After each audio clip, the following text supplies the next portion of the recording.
Hello friends, আমি doctor Sambita Maitra. Welcome করছি আমার চ্যানেল কিওর বাই হোমিওপ্যাথিতে। কেমন আছেন সবাই? আশা করি ভালো আছেন, সুস্থ আছেন। আজকে একটা ইন্টারেস্টিং, সেই সাথে ডেঞ্জারাস একটা টপিক নিয়ে আলোচনা করতে চলেছি। তাই ভিডিও স্কিপ না করে পুরোটা শুনুন এবং ভালো লাগলে আপনার নিকটস্থ যে বন্ধু বান্ধব আত্মীয় স্বজন তাদের সঙ্গে অবশ্যই শেয়ার করুন, কারণ এটা খুব গুরুত্বপূর্ণ একটা বিষয়। তো কথা না বাড়িয়ে শুরু করা যাক।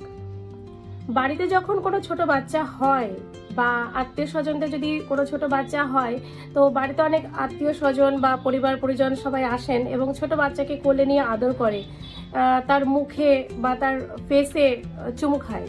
তো এটা কিন্তু খুব বিপজ্জনক, কারণ এই ফেসে বা মুখে চুমু খাওয়ার মাধ্যমে আরএসভি, রেসপিরেটরি সিনশিয়াল ভাইরাস বলে একটি ভাইরাসের কিন্তু সংক্রমণ বাচ্চার মধ্যে হতে পারে, যেটি বড়দের জন্য খুব একটা ডেঞ্জারাস নাও হতে পারে, কিন্তু ছোট বাচ্চাদের, যাদের কিনা ইমিউন সিস্টেম ধীরে ধীরে ডেভেলপ করছে, তো তাদের কিন্তু এটা বেশ বিপজ্জনক হতে পারে।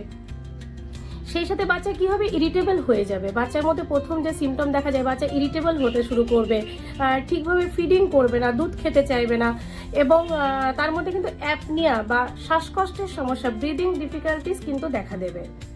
এবং রিসেন্টলি অনেক কেসে এমনও দেখা গেছে যে কিন্তু বাচ্চাকে কিন্তু আইসিইউতে পর্যন্ত দিতে হতে পারে। এই জন্য খুব সাবধান। বাড়িতে আত্মীয় পরিজন যখন আসবেন, আপনার বাচ্চাকে যখন আদর করবেন, তাদেরকে অবশ্যই বলুন যে বাচ্চাকে যেন ফেসে বা মুখে চুমু না খায়, কারণ এটা বাচ্চার জন্য বিপজ্জনক হয়ে উঠতে পারে। আশা করি আজকের ভিডিও আপনাদের ভালো লেগেছে। এরকম আরও ইনফরমেটিভ ভিডিও পাওয়ার জন্য আমার চ্যানেল কিওর বাই হোমিওপ্যাথি অবশ্যই সাবস্ক্রাইব করুন এবং আমাদের Facebook page cure by homeopathy follow করে দেবেন। এবং এই ভিডিওটা সেভ করে নিন এবং আপনার বিভিন্ন আত্মীয় পরিজন, বন্ধু বান্ধব সবার সঙ্গে শেয়ার করুন যাদের ঘরে নবজাতক শিশু জন্মেছে। Thank you. Stay happy, stay healthy.